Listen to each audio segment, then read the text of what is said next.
ಲಕ್ಷ್ಮೀಪುರ ಎಂಬ ಊರಿನಲ್ಲಿ ಸ್ನೇಹ ಎಂಬ ಬಡ ಹುಡುಗಿ ವಾಸವಾಗಿದ್ದಳು. ಆಕೆ ಅನಾಥೆಯಾಗಿದ್ದಳು. ಅವಳು ಸಿಟಿಯೊಂದರ ಕಾಲೇಜಿನಲ್ಲಿ ಓದುತ್ತಿದ್ದಳು. ಅದೇ ಸಿಟಿಯಲ್ಲಿ ಶ್ರೀಮಂತ ಕುಟುಂಬವೊಂದಿತ್ತು. ಆ ಕುಟುಂಬದ ವಾರಸ್ದಾರ ಪ್ರಥಮ್ ಆಗಿದ್ದ. ಅವನು ಸ್ನೇಹಳನ್ನು ತುಂಬ ಪ್ರೀತಿಸುತ್ತಿದ್ದ. ಅದು ಪ್ರಥಮ್ ಮನೆಗೆ ತಿಳಿದಿಲ್ಲ. ಅವರಿಗೆ ಬಡವರೆಂದರೆ ಅಸಡ್ಡೆ. ಹೀಗಿರುವಾಗ ಒಂದು ದಿನ ಪ್ರಥಮ್ ತಾಯಿ ದೇವಿಯವರು, ರೀ, ನಿಮಗೆ ಬರೀ ಆಫೀಸ್ ಕೆಲಸನೇ ಜಾಸ್ತಿ ಅಲ್ವಾ, ಮನೆ ಬಗ್ಗೆ ನಿಮಗೆ ಚೂರು ಯೋಚನೆ ಇಲ್ಲ ಎಂದು ಮಾಧವರಾವನ್ನು ಕೇಳುತ್ತಾರೆ. ಯಾಕೆ ದೇವಿ ಹಾಗೆ ಹೇಳ್ತೀಯಾ? ಎಲ್ಲ ಚೆನ್ನಾಗಿದೆಯಲ್ಲ. ಎಲ್ಲ ಚೆನ್ನಾಗಿದೆ ರೀ, ಆದರೆ ನಮ್ಮ ಮಗನ ಬಗ್ಗೆ ಯೋಚನೆ ಮಾಡಿದ್ದೀರಾ?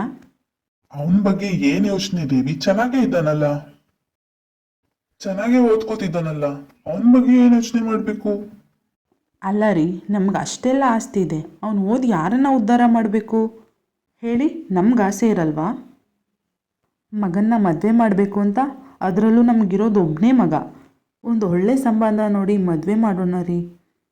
ಆಯ್ತು ದೇವಿ, ಅವನು ಒಂದು ಮಾತು ಕೇಳಿ ಅವನು ಒಪ್ಕೊಂಡ್ರೆ ನೋಡೋಣ ಅಂತ ಮಾಧವರಾವ್ ಹೇಳೋ ಅಷ್ಟರಲ್ಲಿ ಅಲ್ಲಿಗೆ ಪ್ರಥಮ್ ಬರ್ತಾನೆ. ಡ್ಯಾಡ್, ಮಾಮ್, ನಾನು ಕಾಲೇಜ್ಗೆ ಹೋಗಿ ಬರ್ತೀನಿ. ಒಂದ್ ನಿಮಿಷ ಇರು ಮಗ್ನೆ, ನಿಮ್ಮಮ್ಮ ಏನೋ ಮಾತಾಡ್ಬೇಕಂತೆ. ಹೇಳಿ ಮಾಮ್, ಏನ್ ಮಾತಾಡ್ಬೇಕು? ದೇವಿಯವ್ರು ಹೇಳ್ತಾರೆ, ಏನಿಲ್ಲ ಪ್ರಥಮ್, ನಾನು ನಿನಗೆ ಮದುವೆ ಮಾಡಬೇಕು ಅಂತ ಅಂದ್ಕೊಂಡಿದ್ದೀನಿ. ಇದಕ್ಕೆ ನೀನೇನು ಹೇಳ್ತೀಯಾ? ಏನು ಮದ್ವೆನಾ? ಯಾಕೆ ಮಾಮ್ ಇಷ್ಟು ಬೇಗ ಮದ್ವೆ ಅಂತಿದ್ದೀರಾ? ನಾನಿನ್ನೂ ಓದ್ಕೋತಾ ಇಲ್ವಾ? ನೀನು ಓದಿ ಯಾರನ್ನ ಉದ್ಧಾರ ಮಾಡಬೇಕಾಗಿದೆ? ನಮಗಿರೋ ಆಸ್ತಿನೇ ಸಾಕಲ್ವಾ? ಸುಮ್ಮನೆ ನಾನು ತೋರಿಸಿದ ಹುಡುಗಿನ ಮದುವೆ ಆಗು ಅಷ್ಟೆ.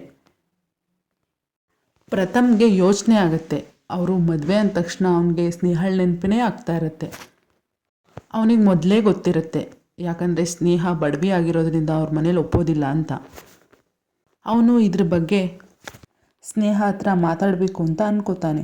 ಅವನು ಅಲ್ಲಿಂದ ಕಾಲೇಜ್ಗೆ ಹೊರಡ್ತಾನೆ. ಅವನು ಸ್ನೇಹನ ಮೀಟ್ ಮಾಡಿ ಹೇಳ್ತಾನೆ, ಸ್ನೇಹ, ನಿಜವಾಗ್ಲೂ ನೀನ್ ನನ್ನ ಪ್ರೀತಿಸ್ತಿದ್ಯಾ ತಾನೆ? ಹೌದು ಪ್ರಥಮ್, ನಿಮ್ಗೆ ಯಾಕೆ ಈ ಡೌಟ್ ಬಂತು? ಅಂತ ಸ್ನೇಹ ಕೇಳ್ತಾಳೆ. ಸ್ನೇಹ, ಅದು ನಮ್ಮ ಮನೇಲಿ ನನಗೆ ಹುಡುಗಿ ನೋಡೋದ್ರ ಬಗ್ಗೆ ಮಾತಾಡ್ತಿದ್ರು. ನನ್ಗವ್ರಿಗೆ ಏನ್ ಹೇಳ್ಬೇಕು ಅಂತ ಗೊತ್ತಾಗ್ಲಿಲ್ಲ. ಹಾಗಾದ್ರೆ ಏನ್ ಮಾಡೋದು ಪ್ರಥಮ್ ಇವಾಗ? ನಾವಿಬ್ರು ಮದ್ವೆ ಮಾಡ್ಕೊಳ್ಳೋಣ ಸ್ನೇಹ. ನಾವು ಮದ್ವೆ ಮಾಡ್ಕೊಂಡು ನಮ್ಮ ಅಪ್ಪ ಅಮ್ಮನ ಮುಂದೆ ಹೋದ್ರೆ ಅವರೇ ಒಪ್ಕೋತಾರೆ. ಅಂತ ಹೇಳ್ತಾನೆ ಪ್ರಥಮ್. ಏನು ಮದ್ವೆನಾ? ನಮ್ದಿನ್ನೂ ಓದೇ ಕಂಪ್ಲೀಟ್ ಆಗಿಲ್ಲ, ಈಗಲೇ ಮದುವೆ ಮಾಡಿಕೊಂಡು ಮುಂದೆ ಜೀವನ ಹೇಗೆ ಮಾಡೋದು ಹೇಳು? ಅಕಸ್ಮಾತ್ ನಿಮ್ಮ ಮನೇಲಿ ಒಪ್ಕೊಳ್ಳಿಲ್ಲ ಅಂದರೆ ಮುಂದೆ ನಮ್ಮ ಜೀವನ? ಅವರು ಒಪ್ಕೊಂಡೇ ಒಪ್ಕೊಳ್ತಾರೆ ಸ್ನೇಹ, ನೀನು ಅದ್ರ ಬಗ್ಗೆ ಯೋಚನೆ ಮಾಡಬೇಡ. ನೀನು ಈ ಮದ್ವೆಗೆ ಒಪ್ಕೋ ಅಷ್ಟೇ ಸಾಕು ಅಂತ ಕೇಳ್ತಾನೆ ಪ್ರಥಮ್. ಅದು ಪ್ರಥಮ್, ಒಂದ್ಸಲ ಯೋಚನೆ ಮಾಡಿ. ನೀವು ಶ್ರೀಮಂತರು, ನಾವು ಬಡವರು. ಅಕಸ್ಮಾತ್ ನಿಮ್ಮ ಮನೇಲಿ ಒಪ್ಪಲಿಲ್ಲ ಅಂದರೆ ನೀವು ಬಡವ್ರ ಥರ ನಮ್ಮ ಜೊತೆ ಜೀವನ ಮಾಡ್ತೀರಾ? ಓದ್ ಮುಗಿದ ಮೇಲೆ ಮದುವೆ ಮಾಡಿಕೊಂಡ್ರೆ ನಾವಿಬ್ಬರೂ ಕೆಲ್ಸಕ್ಕೆ ಹೋಗ್ಬೋದು. ಅಕಸ್ಮಾತ್ ಈಗ ಓದ್ ಮುಗಿಲಿಲ್ಲ ಅಂದರೆ ನಮ್ಮಿಬ್ಬರೂ ಜೀವನನೂ ಚೆನ್ನಾಗಿರಲ್ಲ. ಯೋಚನೆ ಮಾಡಿ ಪ್ರಥಮ್. ಓದೋಲ್ಲ ಏನಿದೆ ಸ್ನೇಹ, ನಾನು ನಿನ್ನನ್ನು ಚೆನ್ನಾಗಿ ನೋಡ್ಕೋತೀನಿ. ಪ್ಲೀಸ್ ಒಪ್ಕೋ, ಇಲ್ಲ ಅಂದ್ರೆ ನಾನು ಏನಾದರೂ ಮಾಡ್ಕೊಂಡು ಸತ್ತೋಗ್ತೀನಿ ಅಷ್ಟೇ. ಹಾಗೆಲ್ಲ ಅನ್ಬೇಡಿ ಪ್ರಥಮ್.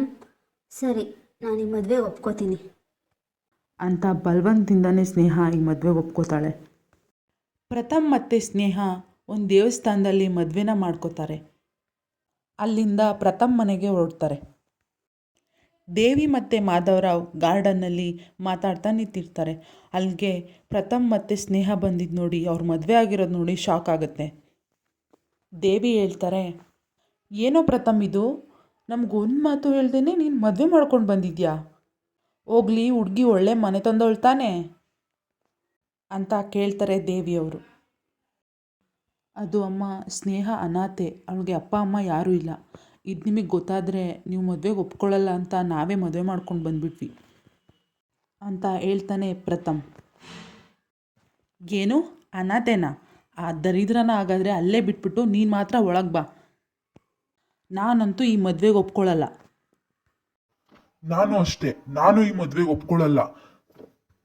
ಬರೋದಾದ್ರೆ ನೀನ್ ಮಾತ್ರ ಒಳಗ್ ಬಾ, ಇಲ್ಲ ಅಂದ್ರೆ ನೀನು ಅವಳ ಜೊತೆನೆ ಹೊರಟೋಗು ಅಂತ ಹೇಳ್ತಾರೆ ಮಾಧವರಾವ್. ಅಪ್ಪ, ನಾನು ಸ್ನೇಹನ ಅಗ್ನಿ ಸಾಕ್ಷಿಯಾಗಿ ಮದ್ವೆ ಆಗಿದ್ದೀನಿ. ನಾನು ಅವಳನ್ನ ಬಿಟ್ಟು ಒಬ್ನೇ ಒಳಗ್ ಬರಲ್ಲ. ಬಂದ್ರೆ ಅವಳ ಜೊತೆನೆ ಬರೋದು. ಸರಿ ಹಾಗಾದ್ರೆ ಅವಳ ಜೊತೆನೆ ಹೊರಟೋಗು. ನನಗೆ ಮಗನೇ ಇಲ್ಲ ಅಂತ ಅನ್ಕೋತೀನಿ. ಹೊರಟೋಗಿಲ್ಲಿಂದ, ನನ್ನ ಕಣ್ಮುಂದೆ ಇರಬೇಡ. ಅಂತ ಹೇಳ್ತಾರೆ ಮಾಧವರಾವ್. ಅಲ್ಲ ರೀ, ಯಾರೂ ಸಿಕ್ಕಿಲ್ಲ ಅಂತ ಈ ದರಿದ್ರನ ಕಟ್ಕೊಂಡು ಬಂದಿದ್ದಾನೆ. ಅದೇನು ಮೋಡಿ ಮಾಡಿದಳೋ, ಇವಳಿಂದ ನನ್ನ ಮನೆಯೇ ಹಾಳಾಗೋಯ್ತು. ಹಾಗಂತ ಬೈದು ಅವರಿಬ್ಬರನ್ನ ಅಲ್ಲಿಂದ ಕಳಿಸ್ಬಿಡ್ತಾರೆ. ಮನೆಯಿಂದ ಆಚೆ ಬಂದು ಪ್ರಥಮ್ ಮತ್ತು ಸ್ನೇಹಂಗೆ ಜೀವನದಲ್ಲಿ ಏನು ಮಾಡಬೇಕು ಅಂತಲೇ ಗೊತ್ತಾಗಲ್ಲ.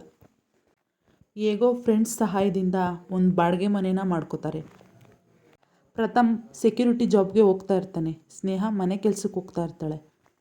ಹೀಗೆ ಕೆಲವು ವರ್ಷಗಳು ಕಳೆಯುತ್ತೆ. ಸ್ನೇಹಗೆ 3 ಹೆಣ್ಮಕ್ಳು ಆಗ್ತಾರೆ. ಆದರೆ ಪ್ರಥಮ್ ಮೊದಲಿನ ಥರ ಇರಲ್ಲ. ಅವನಿಗೆ ಅವನ ಹಳೆಯ ಜೀವನ ನೆನಪಾಗ್ತಾ ಇರುತ್ತೆ. ನಾನು ಈ ಮದುವೆ ಆಗಬಾರ್ದಿತ್ತು, ಇದರಿಂದ ನನ್ನ ಜೀವನ ಹಾಳಾಯಿತು ಅಂತ ಯಾವಾಗಲೂ ಯೋಚನೆ ಮಾಡ್ತಿರ್ತಾನೆ. ಸ್ನೇಹ ಜೊತೆ ಜಗಳ ಆಡ್ತಿರ್ತಾನೆ. ಹೀಗೆ ಒಂದಿನ ಪ್ರಥಮ್ ತಾಯಿ ಅವನ್ನ ಹುಡ್ಕೊಂಡು ಅವ್ರು ಇರೋ ಮನೆಗೆ ಬರ್ತಾರೆ. ಪ್ರಥಮ್ಗೆ ತುಂಬ ಖುಷಿ ಆಗುತ್ತೆ. ಸ್ನೇಹನೂ ಅಲ್ಲೇ ಇರ್ತಾಳೆ. ಅತ್ತೆ, ಚೆನ್ನಾಗಿದ್ದೀರಾ? ಅಂತ ಸ್ನೇಹ ಮಾತಾಡಿಸ್ತಾಳೆ. ಆದರೆ ದೇವಿಯವರು ಅವಳ ಕಡೆ ತಿರುಗೂ ನೋಡಲ್ಲ. ಅಮ್ಮ, ಹೇಗಿದ್ದೀರಾ ಅಮ್ಮ? ನಿಮ್ಮ ಮಗ ಇವತ್ತು ನೆನಪಾದ್ನ ನಿಮಗೆ? ಅಪ್ಪ ಬಂದಿಲ್ವಾ ಅಮ್ಮ? ಅವ್ರಿಗಿನ್ನೂ ನನ್ನ ಮೇಲೆ ಕೋಪ ಕಡಿಮೆ ಆಗಿಲ್ವಾ ಅಂತ ಕೇಳ್ತಾನೆ ಪ್ರಥಮ್. ಮರ್ತಿದ್ರೆ ತಾನೇ ಮಗನೇ ನೆನಪಾಗಕ್ಕೆ. ನಾವ್ಯಾವತ್ತೂ ನಿನ್ನ ಮರ್ತಿಲ್ಲ. ನಿಮ್ಮಪ್ಪನೂ ನಿನ್ನ ಹೊರಗಡೆ ಕಳಿಸಿ ಅವ್ರ ಒಳಗಡೆ ತುಂಬ ನೋವು ತಿಂತಿದ್ದಾರೆ. ಏನೋ ಮಗನೇ ಹೀಗಾಗ್ಬಿಟ್ಟಿದ್ಯಾ? ನೀನು ನೋಡೋಕ್ಕಾಗ್ತಿಲ್ಲ. ಹೇಗೆಲ್ಲ ಬದುಕ್ತಿದ್ದವನು ನೀನು, ಹೀಗಾಗಿದೆಯಲ್ಲೋ ಅಂತ ಹೇಳ್ತಾರೆ ದೇವಿ. ಅಷ್ಟರಲ್ಲಿ ದೇವಿ ಕಾಫಿ ಮಾಡ್ಕೊಂಬರ್ತೀನಿ ಅಂತ ಅಡುಗೆ ಮನೆಗೆ ಹೋಗ್ತಾಳೆ. ಏನೋ ಮಗನೇ, ಈ ದರಿದ್ರ ಕೊಂಪೆಲಿ ಹೆಂಗೋ ಇದೆಯಾ? ಬಂದ್ಬಿಡೋ, ನನ್ನ ಮಾತು ಕೇಳೋ. ಈ ದರಿದ್ರದೊಳಗೋಸ್ಕರ ನೀನು ಎಲ್ಲನೂ ಬಿಟ್ಟು ಬಂದೆ. ಆದರೆ ಇವಳು ನಮಗೊಬ್ಬರನ್ನು ವಾರಸ್ದಾರನ್ನೂ ಎತ್ಕೊಡೋಕ್ಕಾಗಿಲ್ಲ. ಬರೀ 3 ಹೆಣ್ಮಕ್ಳನ್ನೇ ಎತ್ತಿದ್ದಾಳೆ. ನನ್ನ ಮಾತು ಕೇಳಿ ಇವಳನ್ನ ಬಿಟ್ಟು ಬಂದ್ಬಿಡು, ನಿನ್ನ ಜೀವನ ಚೆನ್ನಾಗಿರುತ್ತೆ. ಅದು ಹೇಗಮ್ಮ ಮಕ್ಕಳನ್ನ ಸ್ನೇಹನ ಬಿಟ್ಟು ಬರೋದು? ನನ್ಗೆ ಯಾಕೋ ಮನಸ್ಸು ಒಪ್ತಿಲ್ಲಮ್ಮ. ನೋಡು ಮಗನೇ, ನಮ್ಮ ಇಡೀ ಆಸ್ತಿಗೆ ನೀನೇ ವಾರಸ್ದಾರ. ಈ ದರಿದ್ರನ ಬಿಟ್ಟು ಬಂದರೆ ನೀನು ಇನ್ನೊಂದು ಮದುವೆ ಆಗಿ ಚೆನ್ನಾಗಿರ್ಬೋದು. ನೋಡು, ಯೋಚನೆ ಮಾಡು ಅಂತ ಹೇಳಿ ದೇವಿ ಅಲ್ಲಿಂದ ಹೊರಟೋಗ್ತಾಳೆ. ಸ್ನೇಹ ಬರೋಷ್ಟರಲ್ಲಿ ಅವ್ರ ಅತ್ತೆ ಹೊರಟೋಗಿರ್ತಾರೆ. ಪ್ರಥಮ್ ಅಮ್ಮ ಬಂದು ನಾಳೆ ನಮ್ಮನ್ನೆಲ್ಲ ಕರ್ಕೊಂಡು ಹೋಗ್ತಾರೆ ಅಂತ ಹೇಳ್ತಾನೆ. ಸ್ನೇಹ ಅಡುಗೆನ ಮಾಡ್ತಾ ಇರ್ತಾಳೆ. ಅಲ್ಲಿಗೆ ಅವಳ ಚಿಕ್ಕ ಮಗಳು ಬಂದು ಅವಳನ್ನ ಕೇಳ್ತಾಳೆ,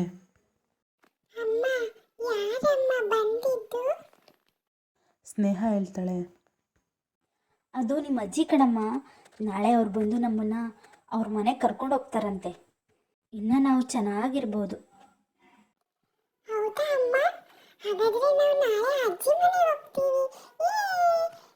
ಅಂತ ಖುಷಿಯಿಂದ ಆ ಪುಟ್ಟ ಹುಡುಗಿ ಅಲ್ಲಿಂದ ಹೋಗ್ತಾಳೆ. ಸ್ನೇಹ ಯೋಚನೆ ಮಾಡ್ತಾ ಇರ್ತಾಳೆ, ಇವತ್ತಿಂದ ನಮ್ಮ ಕಷ್ಟ ಎಲ್ಲ ಮುಗೀತು. ಪಾಪ ಪ್ರಥಮ್ ಅವರು ತುಂಬ ಕಷ್ಟಪಟ್ಟಿದ್ದಾರೆ.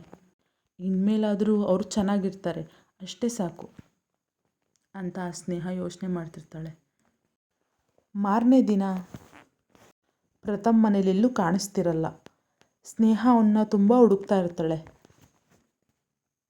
ಪ್ರಥಮ್ ಅವ್ರ ತಾಯಿ ಮಾತನ್ನ ಕೇಳಿಕೊಂಡು ಹೊರಟೋಗಿದ್ದಾನ, ಇಲ್ಲ ಬೇರೆ ಎಲ್ಲಾದರೂ ಹೋಗಿದ್ದಾನ? ಸೊ ಮುಂದಿನ ಕತೆಗಾಗಿ ವೆಯ್ಟ್ ಮಾಡಿ. ನಮ್ಮ ಚಾನಲ್ನ ಸಬ್ಸ್ಕ್ರೈಬ್ ಮಾಡ್ಕೊಳ್ಳಿ. Thank you for watching.